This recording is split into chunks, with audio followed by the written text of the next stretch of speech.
I've been tagged for my top 5 EDPs in my collection. Let's talk about it.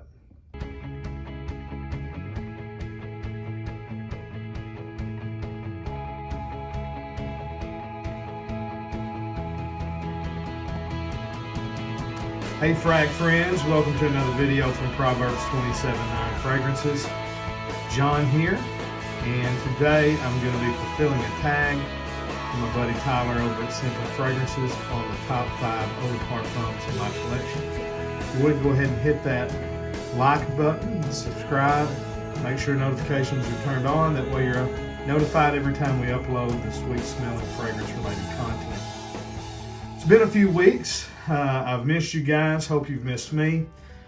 Took a couple of weeks off and then also got sick with a severe upper respiratory infection. Couldn't speak for nearly a week.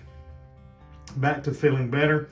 And for my first video back, I wanted to hit this tag video that Tyler tagged me in. And I thought it was a very interesting tag to, pick out a specific concentration of fragrance and, tell you kind of who or what are my 5 favorite. And of course, this is at the moment. This would change all the time, and looking at it now and thinking of ones I'm going to be leaving out, like Tom Ford Beau de Jour is not in this list, mainly because I've got one other that is very similar to it, but Dior Eau de Parfums or Eau de Parfum is not in this list. Again, I've got one pretty similar to it. So I know there's Guerlain Heritage Eau de Parfum. They keep coming to my mind, fragrances that I love that I don't have listed here, but had to pick 5, and these are the 5 that are sticking out to me at the moment as being my 5 favorite. I'm going to start with one that I think me and Tyler overlapped on, so I'm going to start with this one. It's from Viktor & Rolf, and it is Spice Bomb Extreme. I've smelled all of the Spice Bomb line. I don't know that I don't like any of them. They all sort of smell similar in certain regards. Of course, they ought to, being flankers of one another. But of the entire line, this is definitely the one that I prefer. This has, leather, black pepper, caraway, tonka are the notes that stick out. It's got that little bit of a licorice vibe that you get in that Spice Bomb DNA with, no doubt there's a lot of other spices that are listed here, but this is the one that is the most round and smooth and creamy and ambery and dark and rich. And in fact, I think all of these on my list are gonna kind of be winter favorites and fall favorites. These are the ones, probably why I reach for these is because it's cool. It's actually kind of cold today here in Northeast Arkansas. And these are the ones I'm going to be reaching for the most. But again, these are in no particular order, but the first one on the list, Spice Bomb Extreme. Probably all of these have made the #1 list on some of my top 5 or 10 lists before. Number 2 on the list today from Guerlain. This is L'Homme Ideal Extreme. And I guess of this line, this one is my favorite. Although I do love the EDT. The EDP is good, but I don't think it's as good as the EDT. Sport is okay. Cool is good. Intense is real good. But the EDT is great and Extreme is greater. It has all the things that I love about the EDT, which is the leather, the tonka, the almond, of course, is the signature note in this line. That almond always has a touch of cherry. And in this one, there's a plum note, and it doesn't come across as plum. And really what it does, it just comes across as an even sweeter cherry. So you get this cherry, almond, leather, zesty. There's some pepper in there, and it is absolutely ridiculous, guys, how good that smells. If you've never smelled it, you've got to get your nose on that one right there. It is exquisite.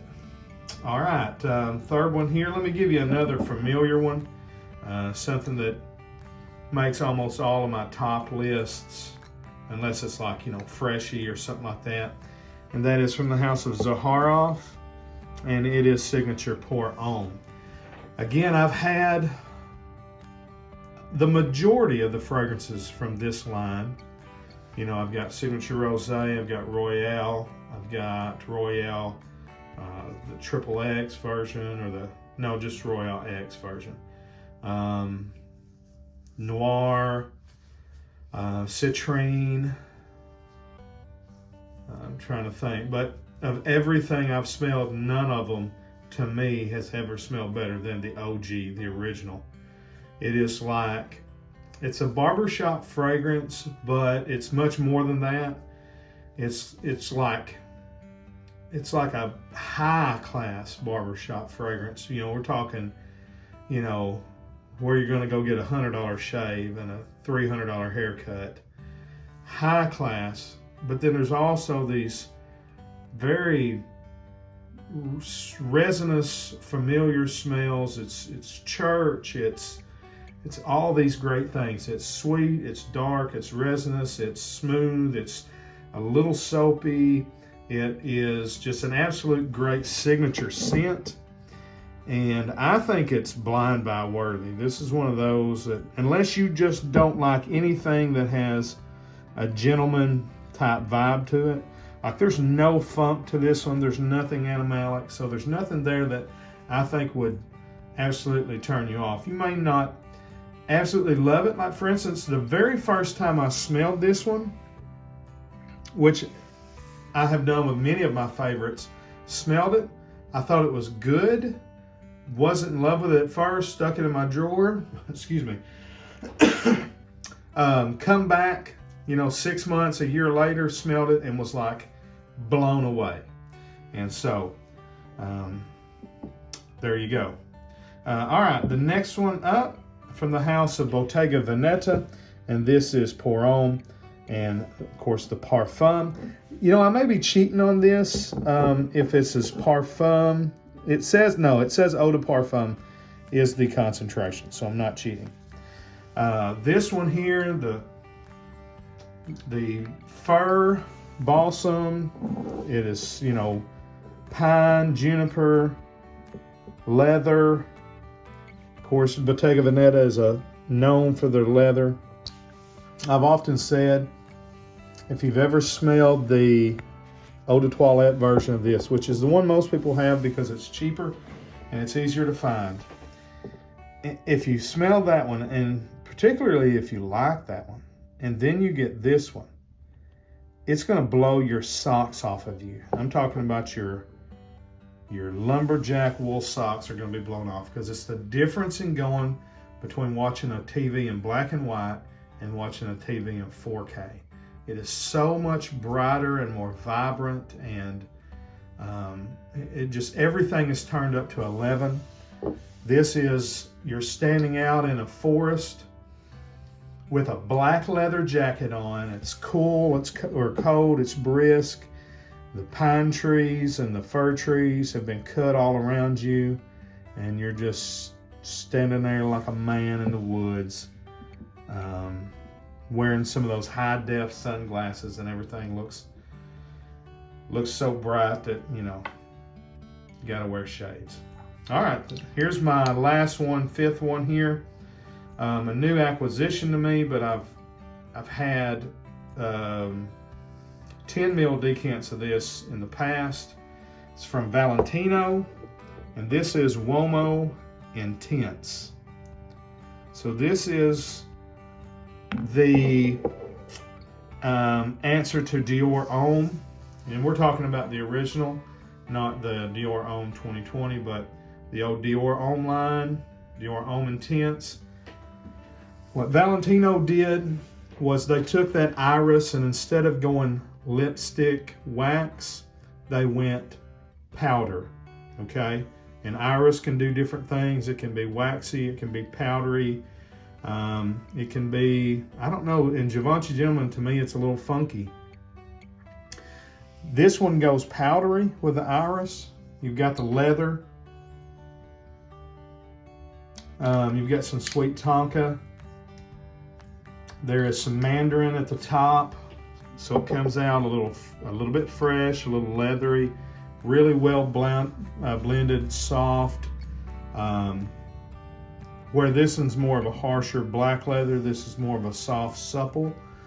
Still to me kind of a black leather, but not like a rugged biker jacket, more of a soft lambskin or something like that. You know, it's got the spikes on the bottle, but I think that's a little deceiving. To me, this is it's so good though. But it's not a rough, rugged, you know, harsh fragrance. It's a masculine fragrance that has got all those rough edges knocked off. Again, in my mind. But so good, so classic, it's a modern masculine masterpiece. Again, fresh, clean powder. Think like a powdery, soapy Prada fragrance meets a supple leather Tom Ford, you know, fragrance, something in that neighborhood. I don't know if there's a little bit of ISOE Super or something in there. It gives it a little bit of that kind of pencil shavings vibe, but this fragrance, if you've never smelled it, again, I'm going to come out with some modern masterpiece lists. I definitely think that's one of them that's on the list. So, Tyler asked for it. These are my 5 favorite, again, at the moment, EDPs from my collection. And I'd like to see what yours are. I'm going to leave the tag open.